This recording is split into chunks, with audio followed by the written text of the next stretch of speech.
And I'm Commander Cockings. And I'm Captain Foley. Welcome to Trekyards. No, I was predicting what you were going to say, because predictions, right? We're here to predict things, right? So I thought I had to predict what you were going to say. And he's Captain Foley. There's a script, Stuart. You're confusing my brain. I can't take it when you go off the script. Oh, see, I'm going to Kirk Fu you with my brain, with my Kirk computer logic. You are imperfect. You have made a mistake. You must destroy yourself. Or just use time crystals to show me the future and everything's fine. So, we're going to talk episode 13 after this episode. Things are happening. We got a trailer. Pretty exciting trailer, I'm going to be honest. It teases, just like last episode teased D7, we get a pretty nice tease this week. But what do you think of this trailer? What do you think is going to happen? They're going to spend the majority of their budget on these next two episodes. That's my prediction. We're going to see the Enterprise, so that's a good thing. Yay! No straight struts. Boom. Oh yeah, not refitted. Oh yeah, we were hoping it'd be refitted a little bit to look more. I actually forgot that was a hope. Oh well. It's going to be this Enterprise come in to save the day and have everybody transfer from Discovery over to Enterprise, evacuate Discovery. They mentioned it's getting the self-destruct ready in the last episode for Discovery. Apparently that doesn't work because, as we know in Calypso, it's sitting somewhere for 1,000 years. Quick summary: they're gonna realize they can't destroy Discovery for some reason because they can't delete the information. It's probably the same reason they can't destroy the ship, because the information is not going to allow itself to be destroyed. Whatever. So they're going to throw the time crystal on Discovery. Say, hey, Discovery, you need to hang out for 1,000 years because Burnham's mom's 950 years in the future. So you're just going to wait. She's going to come get the time crystal. She's going to come back in 2 minutes because we give her a message. And she's going to save the day. So Discovery goes ahead, does its Calypso thing. And then Burnham's mom shows up right after Calypso ends. The one planet that's mentioned is actually from Runaway. So it could be that they need to find a way to recrystallize the lithium to last 1,000 years or something stupid. I hope that Runaway doesn't come back into it, because Runaway was an awful short. But anyway, that's kind of where I stand with that. And Enterprise is just there to be Enterprise and to say, hey guys, look, we know what the Enterprise is. I agree with some of that. I was certainly surprised at the end of this episode, this last one, about we need to abandon ship and destroy Discovery. We certainly thought to ourselves, well, if the data is such, why couldn't they have just beamed the time suit and destroyed it? Why couldn't they have, there's better ways of destroying the information. And boy, Burnham's mum took a risk, put it on Discovery, because it won't let itself be deleted. Boy, it made a whole new risky timeline with that stuff. Although it does seem a bit odd that Control would now come and try and find them if it was trying to control Burnham to the outer rim of space, even though its whole idea was to... Yeah, it's not a very well formed episode. But now we have these 30 ships. Now, where is this battle going to take place? Because we do get a sense of battle. We do get this epic warp out. So at some point, it looks like Pike gets his uniform. He is still on Discovery in his uniform. Whether that happens, he changes before he goes over to Enterprise or afterwards, I don't know. But we also see him on the bridge of the Enterprise with the uniform on. Thank God for that. Looking forward to seeing how that all plays out. And will we see Spock in uniform? Will he show up in uniform and shaved when he enters the bridge of the Enterprise? Because now he's back on his ship, back on duty. Would be interesting. I don't know if we're going to see that, though. But yeah, I said to you off camera that it makes thematic visual sense to have him there, but in terms of what his role is on the Enterprise, he's not the chief of science. He's not necessarily a bridge officer at this point in the timeline. So he's just a lieutenant. Yeah. So what's he going to do? Do some vague science on a different deck while they're in battle? So there's not necessarily a reason for him to be there. He's just one of his funnest he likes the most officers. Whereas on Discovery, he actually is there to protect Michael and work as a duo. So there's more functionally useful stuff he could do there with her, theoretically, than just he's not going to be on the bridge. And if he is, he's going to be sciencing, and that's not necessarily the most focused thing. I mean, what does Spock normally do in battles? Not a lot. You know what I mean? He's not necessarily the most active character in those situations.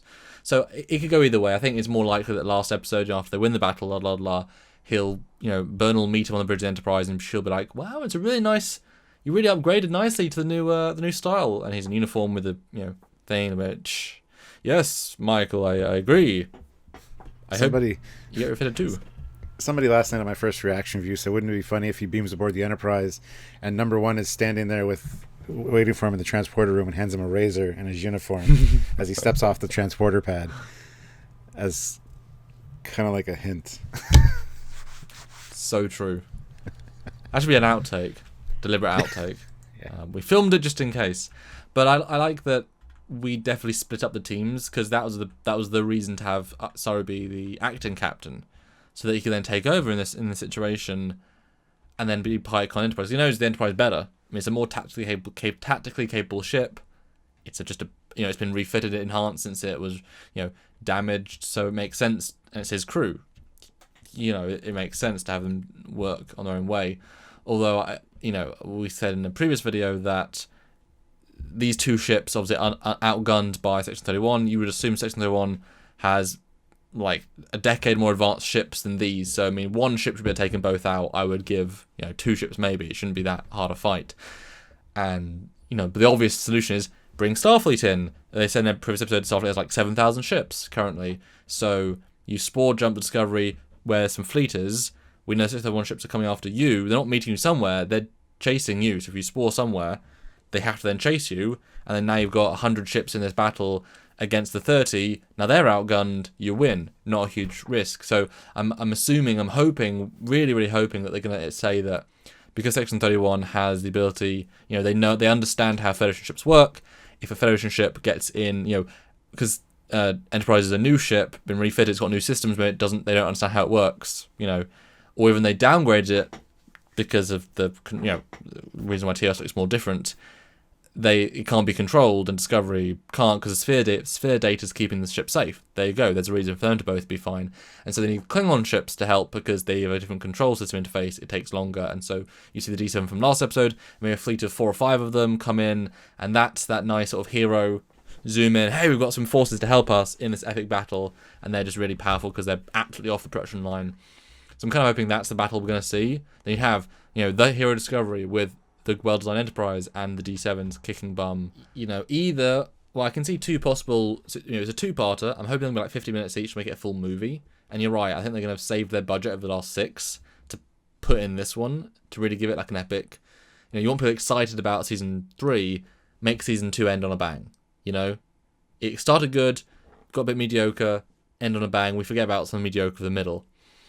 Hopefully, there's 2 ways I can see it going. Either because time tech is a thing, maybe lots of ships get destroyed, and then they use the time tech to undo the battle with a new plan, or because do you either destroy control now, which seems not possible given it's an AI, it can just replicate itself in unlimited places. It seems impractical, and even destroying the sphere data.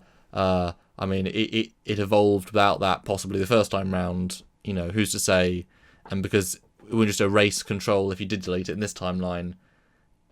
So either that, or you do some time stuff that you make the battle really epic. You kill L'Rell, you kill Pike, you kill, mostly kill Discovery. It manages to time jump, and undoes the past, and it stops the battle from happening, stops control from happening. And in fact, there's a really interesting plot thing that Control mentioned when talking to, and I want to bring this up on our big review. I already have, I guess, brought up on our big review, that Control says to Burnham, because of the Klingon War, Section 31 had to enhance its threat protocol system to stop another war.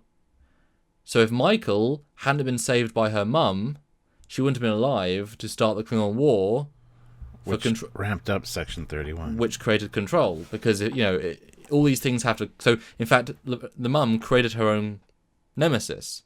Or at least earlier, blah, blah, blah. Because, it could have happened another time and just got stopped. Whatever. It's more time travel. Because I disagree that without Burnham the war wouldn't have started, because the Shinjo wouldn't have been there, would have been a different ship captain, the ship captain wouldn't have fired first on, wouldn't have killed the torchbearer, wouldn't have done all these things, so the confluence of events wouldn't have been the same. If Pike had been there, it wouldn't have happened, wouldn't have taken the bait, and the Klingon reinforcements wouldn't have showed up, all these things just wouldn't have happened, because they didn't want to fight, it was more of being forced to fight, so I can see them either resetting part of the timeline, or maybe doing some antivirus. They bring back McAfee from the past, and they send McAfee, whatever you call it, into all the ships and just disable them all. Or maybe even you can be really dumb and the Red Angel suit comes in and EMPs them all. We know that's an ability. There you go. We've managed to get all control in one place. Yay! I mean, there's ways you could just sort of end the problem. Well, that being said, with the Red Angel suit, they have to get the time crystal to her. So they're gonna obviously Calypso happens. Do you think it's possible if the whole sending Discovery into the future or having it wait 1,000 years? Do you think that's going to happen at the end of this episode, and it's going to come back for the last episode with the Red Angel suit because she gets the time crystal that was on board Discovery or whatever? You think it's going to happen then, or you think it's going to be the cliffhanger for the end of the season finale, where Discovery is adrift, and then it's like we got to wait a whole season or a whole couple months until the next season to find out what happens? Or do you think they're just going to want to start fresh in season 3 with a brand new plot? Because I don't think they should carry this one over to another season, personally. There's too many potential problems with time stuff that, unless they planned a full 2-season arc, like, to then extend it another season, is like, ooh, you're going to really create your own problems. I think, like I said, it'd be fun if there's a time reset button in a small way that, if you see the battle in the first episode, it's epic, everyone gets killed, because you can't bring any ships, like, you can't bring reinforcements, you just get blown up. Discovery, and all the people on Enterprise, so only Michael Burnham or Saru or Tyler gets back on Discovery or isn't last to leave. They spore jump out, I guess maybe Stamets, the three of them, they jump out to this nebula with time crystal. They say, we've lost this, they predict our battle strategy, we need to get the crystal to your mum. That's the last chance, is getting it to your mum. If she has another crystal, she can help, with a message, obviously. And then, it puts them in the nebula, they die, they leave, they die of starvation, whatever, who cares? And then Calypso happens, and then we see her jump back and undo the battle, which would be an epic way of having an epic battle, and then undoing it. So you get best of both worlds there. And then it becomes Endgame, though. I was going to say, it's a nice tie-in with the best of both worlds. And these were the Voyagers. They were. Until they weren't. Into timeless storytelling. With Darmok and Tanagra. That wasn't what it was called. Drumhead. We're going to drumhead them up. No. So I think that could be fun. And seriously, it depends if the mum is going to be dropped as a plot point. If she's like if her plot reason for existing was to tell them stuff, and then they disabled her suit, and now she's just in the future, and who cares? Maybe a season 3 will bring her back. Mommy exposition. Yeah, exactly. But it seems weird that you've got a crystal and the ability to get more crystals if you really need to. And then you could see maybe she says, well, if I just interface my suit with Discovery and its spore jump technology, we can jump back the whole ship. With AI, it can anti-AI the AI, because that might be the key as well. If you jump back Discovery, its AI is more advanced than whatever's, because it evolved love and whatever, and Kraft is there because he's like, my wife dead, I'm just gonna hang out with you, computer, yay. And they've got holodecks. They could spend lunches together in the park. Just can't touch her. Although they did touch the wall, they did press buttons in the holodeck, so there is corporeal matter ability to create in the holodeck. Anyway, so that'd be fun if then they jump back with Discovery, and then they use Discovery Future to destroy Control, killing the mum, destroying Discovery. Maybe it undoes the spore network. That's part of it. Like, it unhinges. It could be too that Discovery's AI actually has a battle with Control's AI, and overtakes Control's AI and incorporates it into itself and just squashes it, because it is a super advanced. Like, it evolved just in a different way. One evolved in one evolved in another. And then you've got Kraft, you've got whatever. So that could be fun. And Discovery can time travel. It did it in multiple points. Or at least in one distinct point. And I don't see why you couldn't plug in a 20-year-old suit that she understands and built into Discovery, which already has interdimensional. That doesn't seem very difficult to me. Easier than just, and then he can bring Kraft back, and he can have a part to play. Maybe he has his shuttle on board, which is a very advanced shuttle. It can be like a fighter. It can do some cool. It can help keep the shuttle. And then you have 2 discoveries: one that's future version, one that's present. And at the end of the season, it's just like, we killed everyone once. Now we're back again, and the mum sacrificed herself with the AI for love, and then they just win the battle the second time. And it's like, wow. Because I think you could reasonably say the Discovery's AI kills the other AI, especially since it has Arium's knowledge, and you could probably argue that there's like residual feelings on control. Like, how do you feel to be controlled by control inside the data of Arium's brain, which has now been utilized by Discovery to evolve, and so it's got slightly a connection to it in the vaguest sense, especially as it's evolved to be more advanced theoretically just by pure. I mean, what if Craft brings back any tech, any 32nd century tech? What was it? It was very advanced. I don't remember. 1,000 years. Yeah, so there's a whole lot of stuff you could do, and it would be a smart way out if they even choose to use this short, because they might not. But it seems so, AI, time travel, future, like there's too many things there that aren't not connected. But then, imagine the last time on you'd need to explain for short that half people, you got to assume most of the audience didn't see. You know what I mean? You can't assume everyone saw it. Yeah. Yeah. No, there's definitely lots of possibilities. Especially if they reach like 60 minutes. It was like a full feature length. And you like have that, Yeah. I'm excited now. They're not going to do it. It's going to be something less clever, but I'm excited by my idea. And your idea, like our combined idea, really sounds good. I'm excited to see it next week.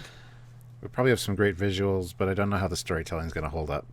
Whether it's going to have lots of plot holes, lots of like, oh, we don't even remember what happened last week. What happened? What? It tends to be the theme. So I don't know. We'll see. What bothers me is we didn't see L'Rell or D7 in any of the previews, and the D7 is right there beside them. It would help with Section 31 ships. But as I said in our other video, I'm afraid we're just not going to see the D7. It's just not there when this episode starts, which is a shame. I'm excited to get there, though. As with the last 4, the tease is often more exciting. The possibility of more is more exciting the next episode we get. Because, as I said from the very start, and I'll say it once more, the setup is only as good as the payoff. And the setup was great, the payoff is letting us down. But a wise man once said, wanting something is not always as good as having something. That said, they did give us a good D7. So we wanted a D7, and they gave us a good D7. So we have been appeased in one way. And we do get another Section 31 ship, the 4 nacelle, which we didn't necessarily need, but boy, do they need more than one ship in the fleet. That must be their capital ship. So we do get another ship. Yay. Yes. And we see Giorgio too, so she's in it, so that's going to be good. Do you care? I do. I want to see, let me get into like her character. I want to see how she helps, or if she is helping, or what the situation is with her. Also, speaking of, we completely forgot the start of it. Sarek. Yes. On a beach on Vulcan, being dramatic. I mean, what's that about? It's probably a holodeck. I don't know. Or a flashback. He's talking about war and stuff, isn't he? Yeah. At the beginning. So. Yeah, a battle's coming. Yeah. Yeah, and as you said, there's a scene where Michael's like waving, and there's a reflection in the window of the ship, which looks like a pointy ship, which could be a Vulcan ship. So, not sure what's going on with that. Maybe Spock buggers off as well. Takes a Vulcan ship to go see Sarek for some reason, and that's why we don't see him on the Enterprise in the trailer. I'm sure he'll stick around. They need to keep Spock around for sure, but. And we know we've been ignoring the elephant in the room, the TOS, pre-TOS Connie Bridge. We'll talk about that in a future analysis, because boy, that's an entire episode in of itself. On that note, what do you guys think? What are your predictions for the next episode? Do you have any? Does any of ours make sense? Is there anything that you think would be interesting to expand upon? Let us know in the comments down below, as always. And check out all the other links we have. We have cool stuff. We have the Eagle Moss stuff. We've got, you can save some money with Eagle Moss ships if you want some. You can go get some Teesprings goodness, some Trekyards merchandise, which is really fun. Lots of ways to support the channel, but the best way, I guess, is sharing the video around, making sure you're subscribed, and clicking the like button. And don't forget to click the notification icon so you get notified every time we upload. We love making videos for you guys, and we want you to see them, so click notify. So until next time, guys, he's Captain Foley. And I'm still Captain Foley. See you next time. Bye, guys. Bye, guys. He's Commander Cockins. Come on now. Thank you. I gotta. You're Commander Cockins. There you go. Bye.